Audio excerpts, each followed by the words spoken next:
యేసు నామంలో మీకు శుభములు సమృద్ధిగా కలుగునుగాక. మధురం నీ వాక్యం అనే కార్యక్రమానికి స్వాగతం.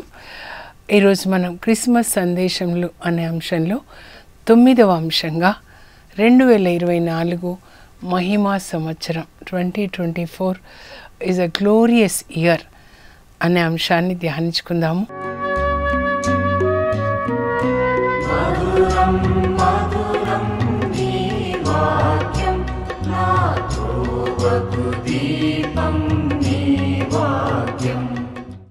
మనం నోటితో ప్రకటించుకోవాలండి.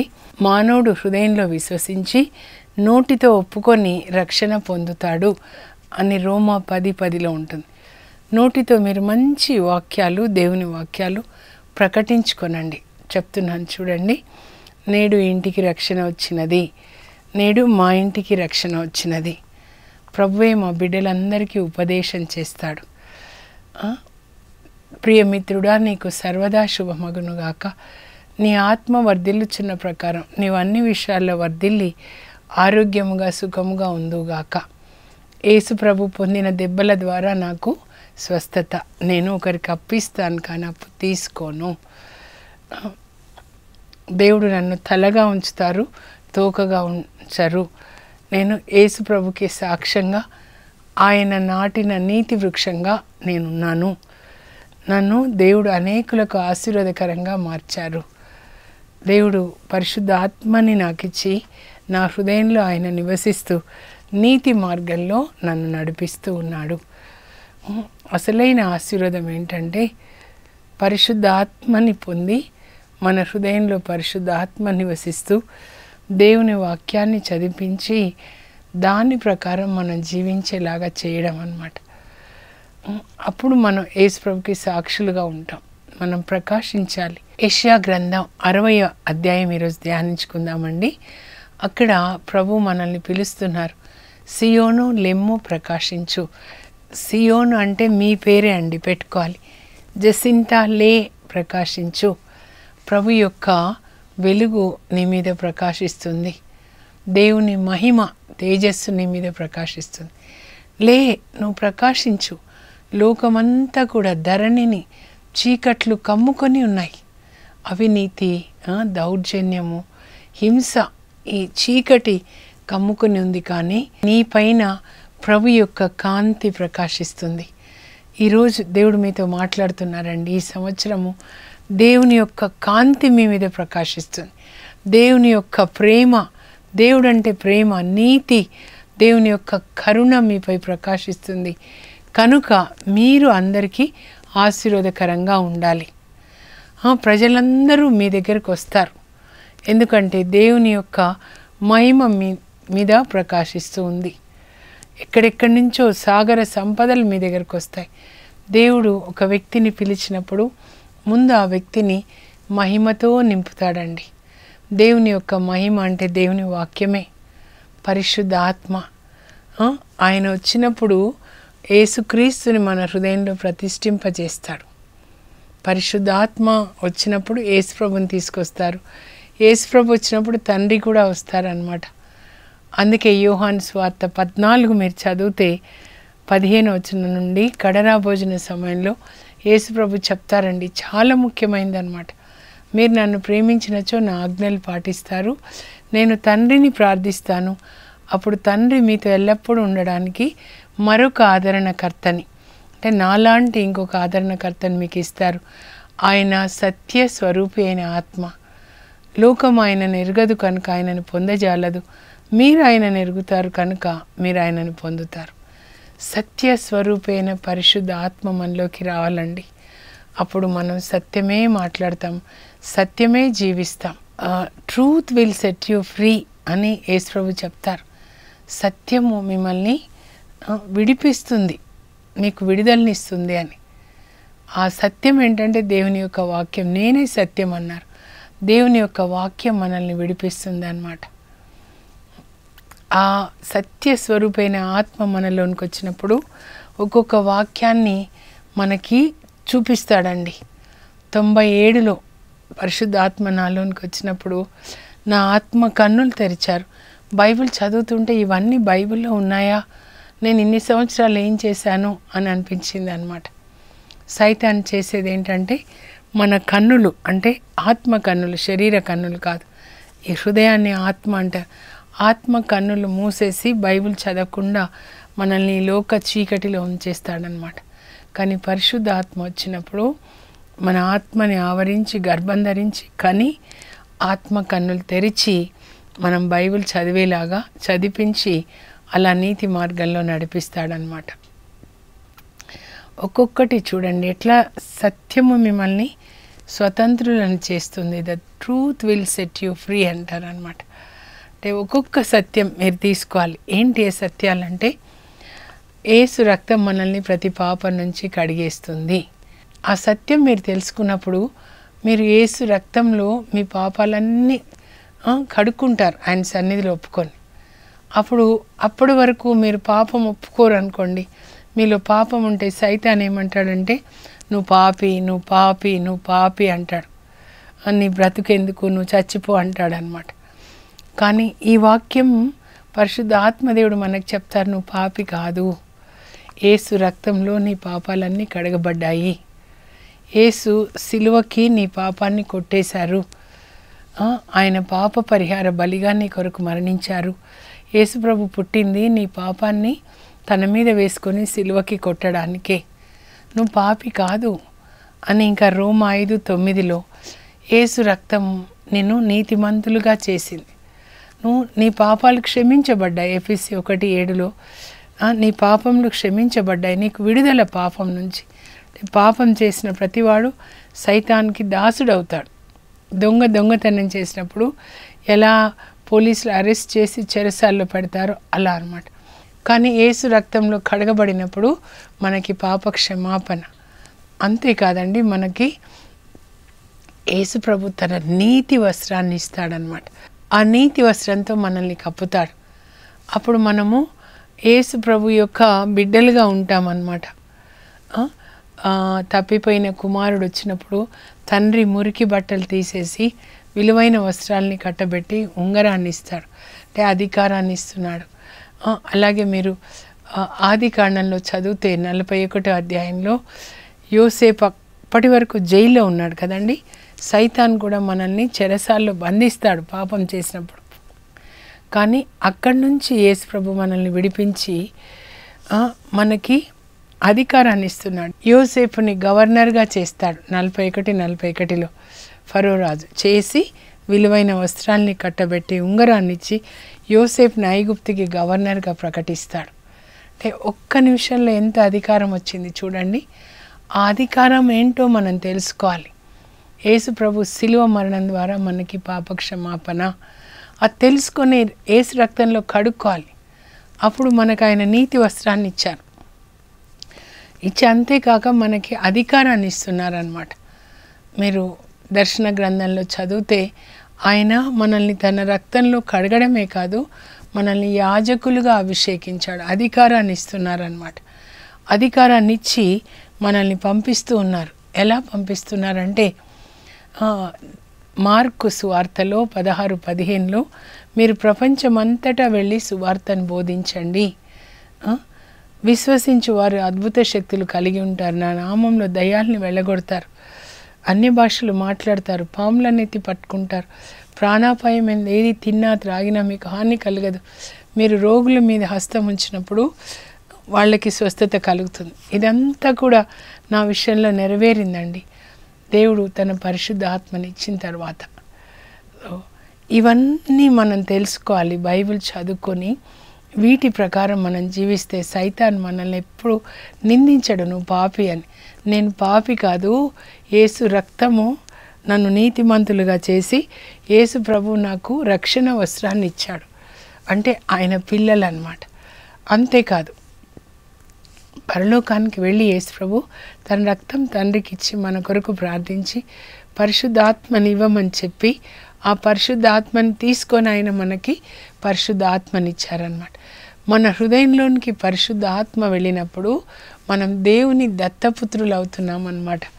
గలతీ 4:4-7 వరకు మీరు చదివితే దేవుడు తన కుమారుని ఆత్మను మనలో పంపించడం ద్వారా మనము ఆయన దత్తపుత్రులు అవుతున్నాము. దేవుని అబ్బా తండ్రి అని పిలుస్తున్నాం. అంటే దేవునికి మనం పిల్లలు అవుతున్నాం. మీరు పిల్లలు కనుక మీరు వారసులు అంటున్నారు. అప్పుడు క్రీస్తు తోడి వారసులు. ఇంకా రోమా 8లో మీరు చదివితే 15-16లో మీరు క్రీస్తు తోడి వారసులు అని చెప్తున్నారు. ఇవన్నీ మనం నోటితో ఒప్పుకోవాలండి.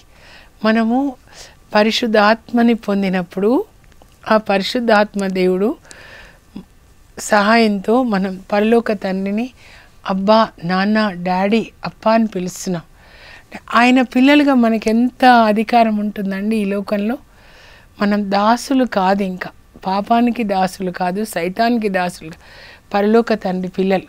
మన ఇంట్లోనే చూడండి, మన ఇంట్లో పని వాళ్ళు ఉంటారు కదా, నమ్మకంగా 22 సంవత్సరాల నుంచి మరి మా ఇంట్లో పనిచేస్తూ ఉందండి లక్ష్మి అని. ఎంత నమ్మకం. వాళ్ళ చెల్లెల తర్వాత వచ్చారు. అల్మారా తాళాలు కూడా నేను వాళ్ళకి ఇస్తాను, ఏమి నేను పట్టించుకోను, అంత నమ్మకం. కానీ వాళ్ళు అడగకుండా ఏది తీసుకోరు కదండి. అల్మారా నుంచి లాకర్ తెరవరు, మిగతా బట్టలన్నీ సర్ది పెడతారనమాట. కానీ మా పాప చిన్నగా ఉన్నప్పుడు 4th క్లాస్ ఏమో అనుకుంటాను, నాకు గుర్తుంది, లాకర్ తెరిచి నెక్లెస్ పెట్టుకొని మమ్మీ బాగుందా అని. అయ్యో ఏంటమ్మా ఎక్కడి నుంచి తెచ్చావంటే లాకర్ తెరిచి పెట్టుకొని వచ్చారు. చిన్నపిల్ల, నేను అనుకోలేదన్నమాట. అదేంటి నన్ను అడగకుండా లాకర్ తెరిచి తీసుకున్నా. నేను ఎందుకు అడగాలి, నేను నీ కూతుర్ని, నీదంతా నాది, నేను అడగాల నిన్ను అని. అదే పని మనిషి ఎంత నమ్మకమైన అలా చేస్తే నేను ఊరుకోను కదా. అంటే పనివాళ్ళే వారసులు కాదు, ఎంత నమ్మకంగా ఉన్నా కూడా. కానీ పిల్లలు వారసులు అవుతారు ఎంత చెడ్డగా ఉన్నా సరే. మన పిల్లలకి మనదంతా వాళ్ళు వారసులు అయిపోతారు. వాళ్ళు ఎంత చెడ్డగా ఉన్నా సరే మనదంతా వాళ్ళదే అన్నమాట. అలా పిల్లలు దాసి ఆ లెవెల్ నుంచి, దాసుడు లెవెల్ నుంచి పిల్లల లెవెల్లోనికి దేవుడు మనల్ని తీసుకొని వచ్చారండి యేసుక్రీస్తు ద్వారా అన్నమాట. ఆయన శిలువ మరణం ద్వారా పాప క్షమాపణ, ఇవన్నీ మీరు నోటితో ఒప్పుకొనండి. నూతన నిబంధనలో ఉన్న వాగ్దానాలు అన్నమాట. హెబ్రీ పత్రిక 8లో 10-12 వరకు నూతన నిబంధనలో మనకి దేవుడు చేసిన వాగ్దానాలు. ఇప్పుడు తెలంగాణలో కొత్త గవర్నమెంట్ వచ్చింది కదా, మరి బస్సు అంతా ఫ్రీ స్త్రీలకి అని చెప్తా ఉన్నారు. వాగ్దానము, ఆ వాగ్దానాన్ని వాళ్ళు నెరవేరుస్తున్నారు అన్నమాట. దేవుడు చేసిన వాగ్దానం ఏంటంటే మనకి యేసుక్రీస్తు శిలువ మరణం ద్వారా పాప క్షమాపణ. అది మనం నోటితో ఒప్పుకోవాలి, దాన్ని చదవాలి, ముందు బైబిల్ని చదవాలి. చదవకుండా గుడ్డిగా ఇంకా సైతానికి దాసులుగా మనం ఉండకూడదు. బైబిల్ చదువుకునే సంవత్సరంగా ప్రకటించుకున్నాను. ఆ తర్వాత పరిశుద్ధ ఆత్మని దేవుడు మన హృదయాల్లోనికి పంపించి ఆ పరిశుద్ధ ఆత్మ మనల్ని నడిపిస్తారు. ఇంకా వేరే వాళ్ళు బోధించే అవసరం లేదు. అందుకే పాత నిబంధనలో ఎంతోమంది ప్రవక్తలు, 16 మంది ప్రవక్తల్ని దేవుడు లేవనెత్తారు సందేశాన్ని ఇవ్వడానికి. నూతన నిబంధనలో ప్రవక్తలు లేరు, ఎందుకంటే దేవుడే మన హృదయంలో నివసించి మనకి వాక్యం ప్రకారం మనల్ని నడిపిస్తాడనమాట. కనుక వాక్యాన్ని చదవాలి. ఈ సంవత్సరము మీరు బైబిల్ సంవత్సరంగా ప్రకటించుకోనండి. ఎంత వాక్యం మీలో ఉంటుందో అంత పరిశుద్ధాత్మ, అంత పరలోక తండ్రి. ముగ్గురు అన్నమాట. యోహాను 14:23లో ప్రభు చెప్తారు, నన్ను ప్రేమించువాడు నా తండ్రి వలన ప్రేమించబడతాడు. అప్పుడు నేను, తండ్రి, పరిశుద్ధాత్మ ముగ్గురం కూడా మీ హృదయంలో నివసిస్తాం. ఇది అసలైన ఆశీర్వాదం అండి. యేసు ప్రభు పుట్టుక నుంచి ఆశీర్వాదాలు పెంతెకోస్తు వరకు మీరు చూస్తే, యేసు ప్రభు పుట్టినప్పుడు మీకు లోక రక్షకుడు పుట్టాడు. నేడు దావీదు నగరమున మీకు ఒక రక్షకుడు పుట్టాడు. ఆ రక్షకుడు దేని నుంచి రక్షిస్తాడంటే మనల్ని పాపం నుంచి, నరకం నుంచి రక్షిస్తాడు. యేసు అనగా ఆయన తన ప్రజలను వారి పాపం నుండి విడిపించును. మత్తయి 1:21 అది చదువుకొని, ప్రభా నన్ను ఈ పాపం నుంచి విడిపించండి, ఈ త్రాగుడు నుంచి విడిపించండి, ప్రభా ఈ ధనాశ నుంచి విడిపించండి, ఇలా చెడు మాటలు ఇతరుల గురించి మాట్లాడడం దాని నుంచి విడిపించండి. మీరు ఏది ఒప్పుకుని నన్ను విడిపించండి, విడిపించడానికే కదా మీరు వచ్చారు, నాకు ఈ అనారోగ్యం నుంచి నాకు విడుదల దయచేయండి ప్రభా, మనం అడగాలి. తప్పకుండా ప్రభు చేస్తారండి. ఏది చేస్తానని చెప్పారో అది చేస్తారనమాట. ఆ తర్వాత యేసు ప్రభు పునరుత్థానం కావడం ద్వారా మనందరికీ పునరుత్థానం అన్నమాట. 1 కొరింథీ 15 మీరు చదివితే 20 నుంచి, తొలి ఫలము క్రీస్తు. దేవుడు క్రీస్తుని ప్రథమ ఫలంగా లేవనెత్తారు మరణం నుంచి. మళ్ళీ ఫలాలు ఎవరంటే మనం. క్రీస్తుని లేవనెత్తిన ఆ దేవుడు మనల్ని కూడా లేవనెత్తుతారు. మనం ఇంకా ఆ సమాధిలో ఉండం, మనకి కూడా పునరుత్థానం. క్రీస్తు ఎలా పరలోకానికి వెళ్ళారో మనం కూడా వెళ్తాం. నేనే మార్గం అని చెప్పారు, మనం కూడా వెళ్తాం. కానీ క్రీస్తులాగా మనం కూడా దేవుని చిత్తం చేయాలి. అందరూ కాదు, దేవుని చిత్తం చేయాలి అన్నమాట. క్రీస్తు వెళ్ళి మనకి పరిశుద్ధాత్మనిచ్చారు. ఆ పరిశుద్ధాత్మ మనల్ని దేవుని కొరకు ప్రకాశించేలాగా చేస్తుందన్నమాట. ఇక్కడ ఈ పరిశుద్ధాత్మని పొందాలి. మీ దేహం దేవుని ఆలయంగా ఉండాలి. మీ దేహంలో తండ్రి, కుమార, పరిశుద్ధాత్మలు ఉండాలి. బైబిల్లో పాత నిబంధన అంతా తండ్రి మాట్లాడారు, ఆయన ఉండాలి. 4 సువార్తల్లో యేసు ప్రభు మాట్లాడారు, ఆయన ఉండాలి. మరి అపోస్తుల కార్యాల నుంచి ప్రకటన గ్రంథం వరకు పరిశుద్ధాత్మ దేవుడు మాట్లాడారు, ఆయన ఉండాలి. ఆది గ్రంథం నుంచి ప్రకటన గ్రంథం వరకు మన హృదయంలో అంతా కూడా రాయబడి ఉండి దాన్ని పాటించాలి. నేనేం చెప్పాలి ప్రభా ఈరోజు అన్నప్పుడు ప్రభు చెప్తున్నారు, అమ్మ ముందుగా మారల్ కోడ్ 10 ఆజ్ఞలు ప్రతి ఒక్కరికి అన్నమాట. ఇక్కడ హృదయంలో పరిశుద్ధ ఆత్మదేవుడు రాయాలి. మీరు బైబిల్ చదువుతున్నప్పుడు పరిశుద్ధాత్మ మీలో ఉంటే ఆయన మీ హృదయంలో రాస్తాడనమాట. దాన్ని మనం పాటించాలి. ఈ సంవత్సరం సత్యమైన సంవత్సరంగా ఉండాలి. నా నాలుక సత్యమే పలకాలి. ఈ సంవత్సరం నా కన్నులు పరిశుద్ధమైన కన్నులుగా ఉండాలి. యేసు ప్రభు యొక్క కన్నులుగా ఉండాలి. యేసు ప్రభు యొక్క చెవులు దేవుని యొక్క స్వరాన్ని వినాలి. యేసు ప్రభు ఈ లోకంలో ఉన్నప్పుడు ఆయన ఎప్పుడు తండ్రి స్వరాన్ని విని దాన్నే చేశాడండి. యోహాన్ 14:10 చెప్తాడు, మా నాన్న ఏం చెప్పాడో విని అదే నేను మాట్లాడుతున్నాను. ఒక్క మాట చాలండి. మీకు విడుదల కావాలి సైతాన్ నుంచి అంటే ఒక్క మాట.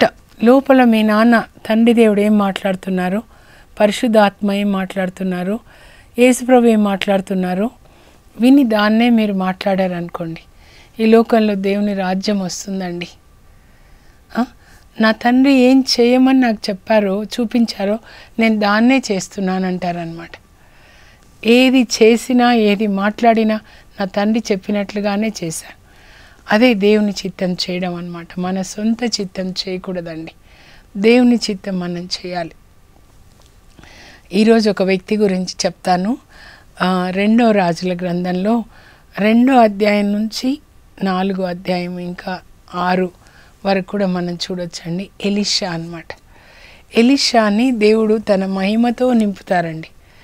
ఆయన గురువు గారు ఎలీషా గురువు ఏలియాకి ఎలీషా 5 సంవత్సరాలు సేవ చేస్తాడు. ఆ గురువు గారిని ఆయన గమనిస్తాడనమాట. గురువు గారి యొక్క పని ఏంటంటే ఎప్పుడూ దేవుని సన్నిధిలో ఉండి దేవుని యొక్క స్వరాన్ని వినడం, దేవుడు ఏది చెప్తే అది చేయడం. అంతేకాని ఈ లోకంతో ఏ సంబంధం లేకుండా ఉంటాడండి ఏలియా. దేవుడు ఇది చెయ్యి అంటే అది చేసేవాడు అనమాట. చూస్తాడు. అలాగే ఈయన కూడా ట్రైనింగ్ అవుతాడు.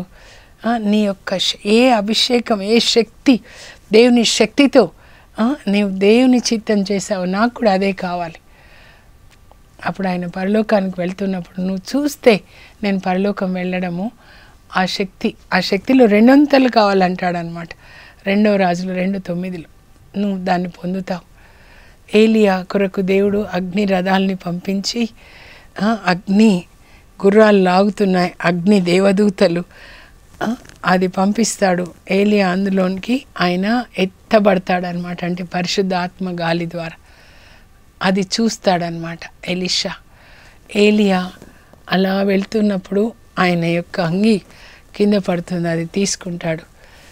చూశాడంటే అగ్ని రథాలని, అంటే ఈ కన్నులతో కాదండి, ఆత్మ కన్నులతో.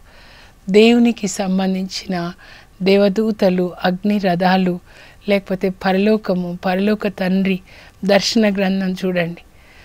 ఇదంతా కనబడిందంటే ఈ కన్నులతో కాదండి. ఈ కన్నులు ఈ లోకానికి మూసివేయబడినప్పుడు, ఈ లోకానికి మరణించినప్పుడు, శరీరానికి మరణించినప్పుడు మనం ఆత్మలో ఎదుగుతుంటాం అన్నమాట. ఆ తర్వాత చూడండి ఎలీషా టైంలో కూడా మరి ఇజ్రాయెల్ దేశాన్ని, ఉత్తర ఇజ్రాయెల్ దేశాన్ని అహాబ్ రాజు తర్వాత ఆయన కొడుకులు పరిపాలిస్తారనమాట. రెండో కొడుకు యెహోరాం చీకటి, ఇజ్రాయెల్ దేశం అంతా చీకటి. ఆ టైంలో ఈయన ఒక ఆశీర్వాదకరంగా ఉన్నాడండి. ఎరికో పట్టణానికి వచ్చిన ప్రజలు చెప్తారు, అయ్యా ఈ నీళ్ళు మంచివి కాదు, స్త్రీలు తాగినప్పుడు వాళ్ళకి గర్భస్రావం అవుతుంది. అప్పుడు ఆయన కొత్త పిడతలో కొంచెం ఉప్పు తీసుకొని ఆ నీళ్ళలో నీరు ఎక్కడి నుంచి వస్తుందో బుగ్గ, ఆ స్ప్రింగ్ అక్కడ పోస్తాడు. అప్పుడు ఆ నీళ్ళు మంచిగా అయిపోతాయి. వాళ్ళ సమస్యకి ఒక పరిష్కారంగా ఉంటాడు.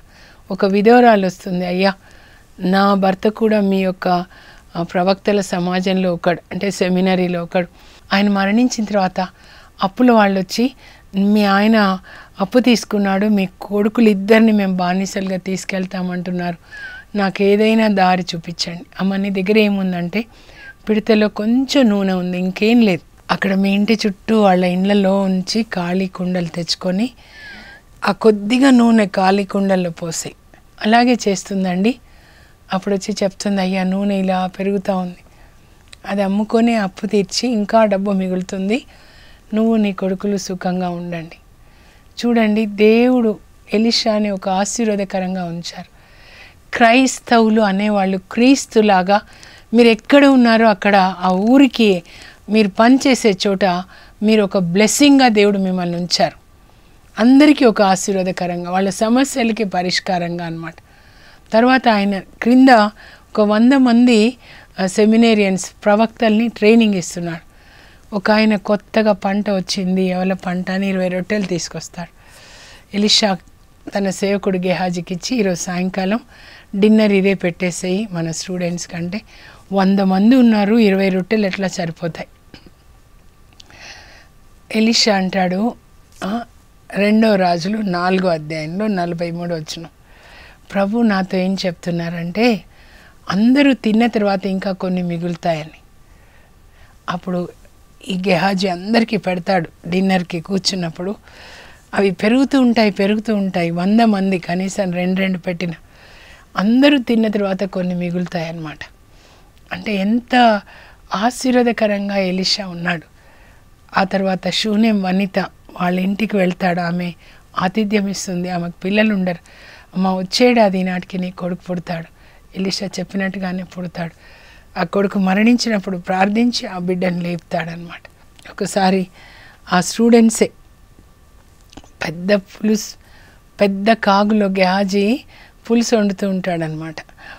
ఇంకొక అబ్బాయి వెళ్ళి అడవిలో ఏదో పిచ్చి తీగలుంటే సొరకాయలు కావచ్చు అని తీసుకొని వచ్చి కాయలు వండి పులుసులో వేస్తే విషం ఎక్కుతుంది. వాళ్ళు తినేటప్పుడు అయ్యా విషం ఎక్కిందంటే కొద్దిగా పిండి అందులో వేస్తాడు, అంతే విషం పోతుందన్నమాట. ఇంకొకసారి వాళ్ళు 100 మంది కదా, వాళ్ళు ఉంటున్న ఆశ్రమము సరిపోదన్నమాట. వాళ్ళు ఎలీషా దగ్గరికి వచ్చి, అయ్యా మాకు సరిపోవట్లేదు, కొంచెం కట్టెలు కొట్టి ఇంకా ఆశ్రమం ఇంకొంచెం పెద్దగా చేస్తాము, సరే వెళ్ళండి అంటారు. వాళ్ళు కట్టెలు కొడుతుంటే గొడ్డలు జారి కింద నీళ్ళలో పడిపోతుంది చెట్టు కింద. అప్పుడు ఆ స్టూడెంట్స్ ఎలీషా దగ్గరికి వచ్చి చెప్తారు, అయ్యా అది మన గొడ్డలు కాదు, వేరే వాళ్ళు తీసుకొని వెళ్ళామని. అప్పుడు ఎలీషా పదండి నేను వస్తానని వచ్చి, ఏ చెట్టు అంటే ఈ చెట్టు అయ్యా, ఎక్కడ పడింది చూపించండి అంటే చూపిస్తారనమాట, ఇక్కడ పడిందని.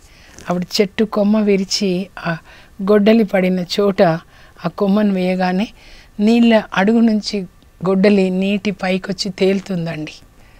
ఇనుప గొడ్డలి, అంటే దేవుడు ఆయనతో మాట్లాడుతున్నారు. అప్పుడు ఆ గొడ్డలు తీసుకొని వెళ్ళి ఇచ్చేస్తాడనమాట. ఆ తర్వాత ప్రక్కన సిరియా దేశం నుంచి సైన్యాధికారి నామాన్ వస్తాడు కుష్ఠతో. యోర్దాన్ నదిలో 7 సార్లు మునుగు, నీకు స్వస్థత అంటే ఆయనకు స్వస్థత అవుతుంది అనమాట. అలా ఆయన దేశంలోనే వాళ్ళు కాదు, ప్రక్కన దేశంలో సైన్యాధికారులు కూడా ఆయన దగ్గరకు వస్తారు. అంత ఆశీర్వాదకరంగా ఉంటారు. అది మహిమతో నింపబడ్డామంటే దేవుని యొక్క వాక్యము, దేవుడే వాక్యం, అది మనలో ఉన్నప్పుడు ఆ మహిమగా దేవుడు మనతో మాట్లాడుతూ ఉంటారు. ఆ మాటలు ఇతరులకి ఆశీర్వాదకరంగా ఉండేలాగా అన్నమాట. సో మీరు ఎలీషా లాగా ఒక ఆశీర్వాదకరంగా ఉండండి. ఈ సంవత్సరం బైబిల్ గ్రంథాన్ని చదవండి, నోటితో ఒప్పుకొనండి, ఈ వాక్యాన్ని ఒప్పుకోనండి. ఈ సంవత్సరం మాకు బైబిల్ సంవత్సరంగా ఉండును గాక, మహిమా సంవత్సరంగా ఉండును గాక. నేను అనేకులకు ఆశీర్వాదకరంగా, నా నాలుక దేవుని నాలుకగా ఆశీర్వదించే నాలుకగా ఉండును గాక. ప్రార్థన చేసుకుందాం. పరలోకపు మా తండ్రి, మీ పరిశుద్ధ నామమునకు స్తోత్రం కలుగును గాక. యెషయా 60లో మీరు చెప్తున్నారు ప్రభా, సియోను లెమ్ము, ప్రకాశించు, ప్రభు యొక్క మహిమ నీపై ప్రకాశిస్తుంది. ధరణిని చీకట్లు ఆవరించి ఉన్నా కూడా దేవుని తేజస్సు నీపై ప్రకాశిస్తుంది. రాజులు నీ కాంతి యొద్దకు వస్తారు, సాగర సంపదలు నిన్ను చేరుతాయని ఎలీషాని ఎలా మీరు మహిమతో నింపారు ప్రభా, అలా మమ్మల్ని కూడా నింపండి. అప్పుడు మేము ఎక్కడ ఉన్నా మా చుట్టూ ఉన్న వాళ్ళకి ఒక ఆశీర్వాదకరంగా ఉంచండి. మా నాలుక ఆశీర్వదించే నాలుకగా ఉంచండి. మా కన్నులు ప్రభా పరిశుద్ధమైన వాటిని చూసేటట్టు, ముఖ్యంగా బైబిల్ గ్రంథాన్ని చదివి ప్రభా దాన్ని పాటించేటట్లుగా, ఆ గ్రంథంలో ఎన్ని వాగ్దానాలు మీరు చేశారో వాటిని మేము విశ్వసించి నోటితో పలికి ఆ వాగ్దానాలు పొందే కృపని మాకు దయచేయండి. చీకటి తొలగించండి ప్రభా, మమ్మల్ని వెలుగ్గా మార్చి అనేకులకు మమ్మల్ని ఆశీర్వాదకరంగా, జాతులకు జ్యోతిగా, ఏలియా ఎలీషాల్లాగా మమ్మల్ని మార్చమని యేసు నామంలో అడుగుచున్నాం తండ్రి, ఆమేన్. ఈ సంవత్సరం మీరు ప్రభు కొరకు ప్రకాశించే సంవత్సరంగా అనేకులకు ఆశీర్వాదకరంగా ఉందరుగాక. God bless you. Have a blessed day.